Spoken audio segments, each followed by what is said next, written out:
Discussion का main point ये है यहाँ पर कि ये जो दो दो इन लिखा गया है, क्या ये दो प्रेपोजिशंस एक साथ आ सकते हैं? आ सकते हैं तो क्यों, और नहीं आ सकते हैं तो क्यों? तो चलिए इस बात को समझने की पूरी कोशिश करते हैं, लेकिन उसको समझने के पहले हमें यहाँ पर ये 4 एग्जाम्पल समझना पड़ेगा, क्योंकि ये दोनों एग्जाम्पल जब आप समझ जाएंगे तो आपको उसको समझना आसान हो जाएगा। तो लेट्स बिगिन।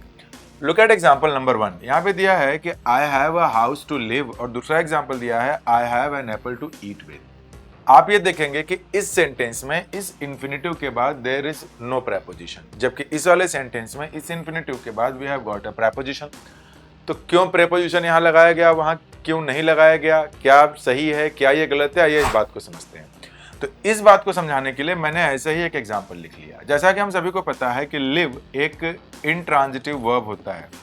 अब आपको इंट्रांजिटिव वर्ब तो पता ही होगा कि ऐसे वर्ब जिसके ऑब्जेक्ट्स ना हो। तो अगर इसका कोई ऑब्जेक्ट नहीं है तो इसके बाद फिर कोई नाउन या प्रोनाउन भी नहीं आ सकता, क्योंकि किसी भी वर्ब के बाद, जैसे कि जो ये एक्शन वर्ब्स होते हैं, इनके बाद अगर कोई नाउन प्रोनाउन आएगा तो उसको इसका ऑब्जेक्ट मानना पड़ेगा। But live is an intransitive verb.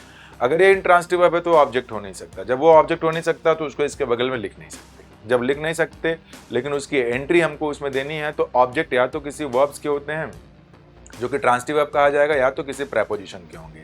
इसका हो नहीं सकता तो एरिया को रेफर करने के लिए वी यूज प्रेपोजिशन इन, तो ये बनेगा I live in a house. तो जैसे लिव के साथ आपने यहाँ पे इन प्रेपोजिशन लगाया ताकि उस हाउस की एंट्री दे सकें, वैसे वहाँ आ जाइए। जनरली जब आप कोई नाउन या प्रोनाउन यहाँ पा जाएं और इसके बाद कोई इन्फिनेटिव पा जाएं सेंटेंस के एंड में, ये ध्यान रखिएगा, तो होता यह है कि ये जो इन्फिनेटिव होता है ना, इन्फिनेटिव, इसी का ये ऑब्जेक्ट माना जाता है। तो अगर ये वाला वर्ब ट्रांजिटिव वर्ब है तब तो ठीक है कि इसको ऑब्जेक्ट मान लेंगे आप, लेकिन अगर वो इंट्रांजिटिव वर्ब होगा तो जैसे यहाँ पर इस इंट्रांजिटिव वर्ब के बाद ये नहीं आया, वैसे ही यहाँ पर भी ये इसका ऑब्जेक्ट हो नहीं सकता। जब इसका ऑब्जेक्ट हो नहीं सकता तो माना यही जा रहा है इस स्ट्रक्चर के बेसिस पे कि ये उसका ऑब्जेक्ट है, but this is not the object of that particular verb. भले ही नॉन फाइनाइट वर्ब है लेकिन फंक्शन तो वर्ब का रहेगा ही। तो जो प्रेपोजिशन आपने यहाँ लगाया, इस नाउन को यहाँ रिलेट करने के लिए एक प्रेपोजिशन लगा दिया है, बन जाएगा ऐसे I have a house to live in. ये वाली और वो वाली बात दोनों के दोनों लगभग सेम ही है। यहाँ पे अगर आपने प्रेपोजिशन लगा दिया तो यहाँ देखिए कि देयर इज एन इन्फिनेटिव, इस इन्फिनेटिव के पहले देयर इज अ नाउन, अब देयर इज अ प्रेपोजिशन। तो माना यह जाएगा कि ये जो ऑब्जेक्ट है, ये जो नाउन है, वो इस वर्ब का नहीं, वो इस विद प्रेपोजिशन का ऑब्जेक्ट है। तो उसको तोड़ के मैंने शॉर्ट में यहाँ लिख दिया कि आई ईट विद एन एप्पल। ऐसा नहीं है कि ईट के बाद विद आएगा नहीं, लेकिन ईट के बाद या मतलब कि ईट जो वर्ब लिखा है इसके बाद अगर विद प्रेपोजिशन आपने यूज किया है तो ये इंस्ट्रूमेंट बताता है।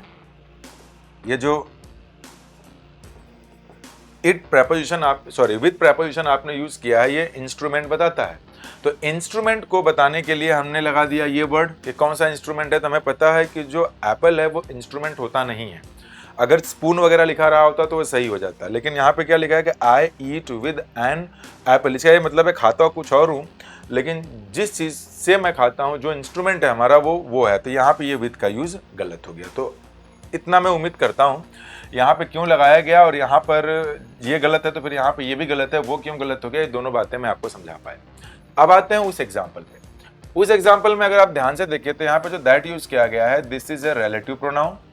ये रिलेटिव प्रोनाउन अगर आया है तो it must have an antecedent. इस एंटीसीडेंट को रिलेट किया गया है इस आगे आने वाले वर्ब से। तो हमें पता है कि स्लीप भी एक इंट्रांजिटिव वर्ब है। तो अगर ये हमने रिलेटिव प्रोनाउन यूज किया है तो इसका जो एंटीसीडेंट हुआ है, इसी एंटीसीडेंट के बारे में बात करने के लिए हम आगे कुछ ना कुछ बताते हैं।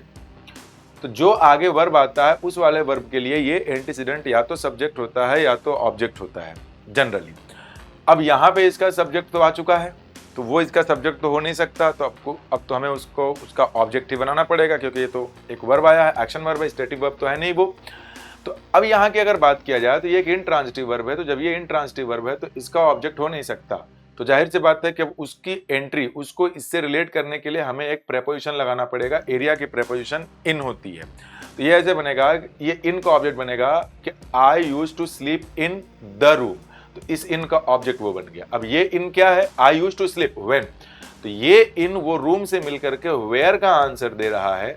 ये इन का ऑब्जेक्ट है माई चाइल्डहुड जो कि यूज टू स्लीप, तो व्हेन, ये व्हेन का आंसर दे रहा है। तो हैं तो दोनों के दोनों एडवर्ब ही, लेकिन ये इन जब उससे मिल रहा है तो ये एडवर्ब ऑफ फ्रेज बन जा रहा है, ये इन जब इससे मिल रहा है तो इस सेंटेंस में ये एडवर्ब ऑफ टाइम बन जा रहा है। तो यानी कि ऐसे नहीं पढ़ना है कि दो दो प्रेपोजिशन एक साथ नहीं आती, सबके पीछे लॉजिक होता है।